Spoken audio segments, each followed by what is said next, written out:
Good morning. Welcome to Options Tender. It is Friday, everybody. 11/11/22. What a week. What a day yesterday. 5% move, almost 7, I believe, 0.7% move in the NASDAQ in one day. Insane. Now, I'll be the first one to admit I didn't get a lick of that. I was bearish through CPI, got my face ripped off. That was my thesis, so that's what I went for. Now I have to change my mind frame somewhat, but this week the close will be pretty telling today. I want to see what happens, and we're going to go through the charts on multiple time frames and ES, and also note NQ is only back to its 38% retracement, while ES is actually getting up to close to its 618. So that's a flag for me. It means that if the NASDAQ wants to hold the market up and continue to the 50% retracement, then the SPX is not going to be done yet. We'll probably either be stuck in the mud or headed up to the 786, which is very possible. We have a downtrend line. So we'll go ahead and show it visually and see what we can learn here. If you're new here, go down to that bottom right hand corner, hit that Options Center logo, and subscribe, and I'll show you what's happening. Okay, after our 5-wave move up, we're breaking down on the monthly. Technically, in the monthly, we are still in a downtrend. Lower highs, lower lows. We're fighting with the 8 EMA today. Right here, right now, we have that bounce off a confluence of the 50% retracement and also the 50 simple moving average on the monthly. And so that's giving us a larger bounce than we suspected. Let's see what happens today. And we still have plenty of time in the month. I know everybody's talking about a Santa Claus rally. So sure, seasonally, we should be looking somewhat bullish. And I'll show you two things that I'm looking at if we continue to be bullish. And, if you're one of my Patreons, I gave you the two alternatives.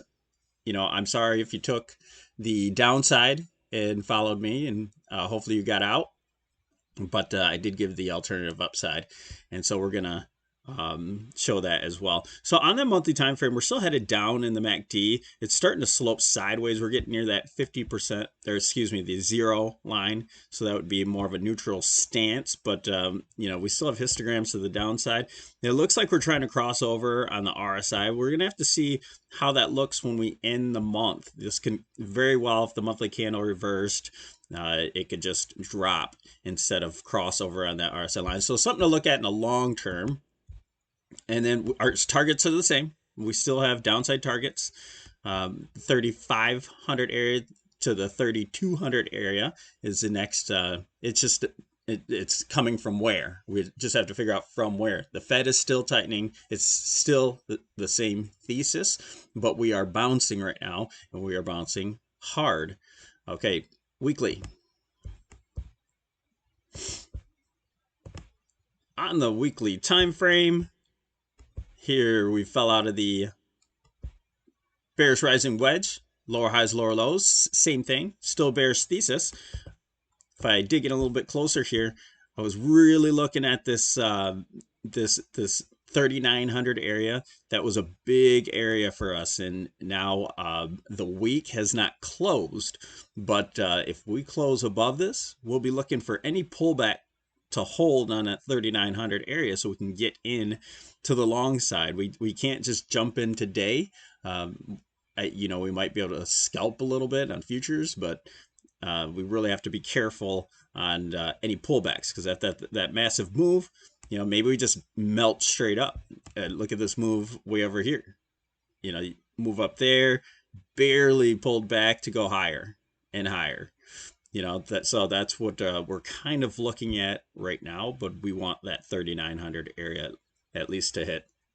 And for the longer term, I know a lot of people are calling bottom. We had this confluence. That bottom's good until broken. That it's held up so far. That was the 200-week moving average, and now we're looking at this being a weekly bullish divergence. And The week hasn't closed, so I'm really keeping an eye on the close. Today is important for us to have decisions. And if for some reason we have some shenanigans and we head to the downside and we break back under 3,900, well, then we're going to stick to that bearish thesis in the near term, and think we may have our reversal back to the downside. But this is looking like it's about to be pretty bullish. And if we get this bullish crossover for the bullish divergence, we're looking at at least making it back to the zero line. So we're probably likely gonna start hitting up at this 4,100, 4,150 area. That should be no issue. Maybe some consolidation sideways and we get our Santa Claus rally up to that point. If it starts making it over the 4,200 area right here, if we make it above that, then we're probably just bullish at that point. We've had our correction here probably for a larger wave 4, and then we have another move to the upside. So we have to keep that in mind. I don't think that's the case. The Fed, they didn't have their pivot. They can't. Not at this point. 7.7 year over year on the inflation. That's not good. All right, but price action is the key. So we're headed to the upside. See, we're neutral here on the daily time frame. Trend is our friend on this daily time frame. It could have gone both ways, 50-50 toss up. We went for the downside. It went up. Okay, so looking at this daily time frame, still lower highs, lower lows, but in the daily, we're starting to get higher highs, higher lows on just the smaller time frames. And so it's pretty constructive in the near term, but we're right at the resistance for a large wedge. All of these wedges are in a bear market. This one was a wedge and just kept going up in a channel. But this is a perfect wedge right now. So if we break down from this point, again, we will key in on this 3,900 area. We break down from it, and then we'll be looking to see if we hold the bottom of the wedge. If we don't hold the bottom of the wedge, we're already on our way, and we'd already have a position in there. Okay. RSI is getting stronger at this point. MACD headed to the upside. Let's go down to that. Oh, and our target we'd be looking for, if we started to hold 3,900, maybe we consolidate for a little bit, get a little reversal into Monday or Tuesday, and then if we hold this 3,900 area, that'd probably be a 1, 2, 3, and a wave 4 complex, waste time, and then a last move, a 5-way move up to finish off maybe to the downtrend line, fighting with the 200-day moving average. And we have the 4,000 would be our kind of big round number that we've been oscillating around. It's not, to me, it's not a big support. It's a psychological area. So that's what we dig under it, bounce over it, under it, over it, under it. So we're finally making it. If we make it resistance at this point, then we'll start heading to the downside, but we can easily head above it one more time before breaking back down. It's a psychological level. I don't expect it to be a big resistance point. The big resistance would be this. I have the supply area marked right here. That would be coincide with that resistance. A back test of this huge breakdown here, and a downtrend line as well. So that would be our next big spot to take some larger positions to the downside. And let's see if we notice anything else on the 65-minute chart. Getting to that 65-minute, this is the wedge that we're forming. We're at the top of the wedge. We're kind of oscillating above it. If we make 39.77, we make that support and the wedge support, then we'll probably, we're probably move sideways somewhere until we head higher. This thing can just keep creeping and creeping and creeping up until we get to our higher supply targets here, which would be that downtrend line of around 41.37. I think if we there's lots of different ways that you can measure out the first move from the bottom of the first move to the top of the first move. We measure that out, and then from the bottom of this next move, that 100% would be around the 41.22, which coincides right with that supply and right with the that daily resistance, the downtrend line, the back test of that huge breakdown. So, this is that's another clue that we could be heading up there for the Santa Claus rally. But that's a little over 100 points away.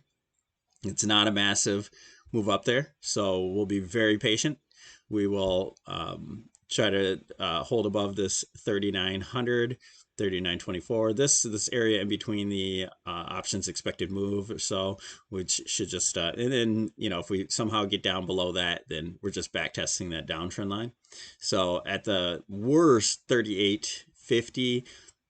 We got to hold that in order to be bullish at all, and that would be a good spot to try to go long around 3,900 to see if this thing is going to continue to the upside. But we're going to see what happens in the open. We'll probably take some short scalps. And we have the bearish divergence starting up there in the RSI and the MACD, so that it should at least give us some consolidation before moving higher, if not that being the top. I know it doesn't look like the top, it's a lot smaller. I put out a video yesterday that there's just a good possibility if this is some sort of WXY, then we don't need a fifth wave, a fourth and a fifth wave up there. It'd just be this would have to be considered a 5-3-5, which would be a double zigzag here, and this would have to be some sort of 5-3-5 up here, which would probably make this an A, B, and then a 1, 2, 3, 4, 5. Really awkward. Nothing looks uniform here, but that would be a WXY in that case. So if we do drop here, that's what it is, WXY. If we consolidate for a wave 4 and then continue on up for wave 5 there, that means that this is just a regular zigzag where we somehow have to get a count in here where this is 1, 2, 3, 4, 5 all the way up. So that would be a zigzag for a wave 2, which would be very common. WXY or zigzag, any sort of the double zigzag or zigzag is very common for a wave 2. So we think this is going to be the end of wave 2 around the 4,000 area, 4,012. That's the 61.8% retracement. But on the NQ, we've only made it to, let's see here, put on the Elliott wave. Yeah, we've only made it to the 38.2%. So this is a huge. This should be a really good indicator on if we're going any higher. So if we start to break down from this level right here today and can't get above that, we have this kind of big square here. If we outline the square, which the S&P had this same square, but clearly broke out of it with the CPI numbers. So that would be our square. We start to break above it and use this as support at this 38.2 area, then we're headed definitely to the 50%. And I think that's good enough for the NASDAQ. This is a little bit shallow. But if the NASDAQ's going to make it up to this 50% retracement, then I could see ES moving up to its 786, which that would coincide with the downtrend line in this area here. The 786 is at 41.50. Yeah, 41.50 area. I'm looking at my other screen there. So that would be coincided with all this. all this mess here. Okay, so that's what we got. Can't tell you if we're going higher until price proves it. Today is a big day to either fall back down and lose a lot. It'd have to be pretty dramatic. We're not talking about just a little consolidation. That's not going to change that weekly bullish crossover. We need something dramatic today, maybe just a little bit higher to touch that 4012 618 retracement, which would be just a throwover for the wedge, and a fake break back underneath that 39.77. We get a fake break, then we're talking that might change our mind into the next week where we're going to continue to try to push bearish. All right, so that's what we got. We either have another 100 and some points to the upside before our next level, or we're at a junction right now. Thanks for joining us here at Option Center, you guys. Have a wonderful weekend.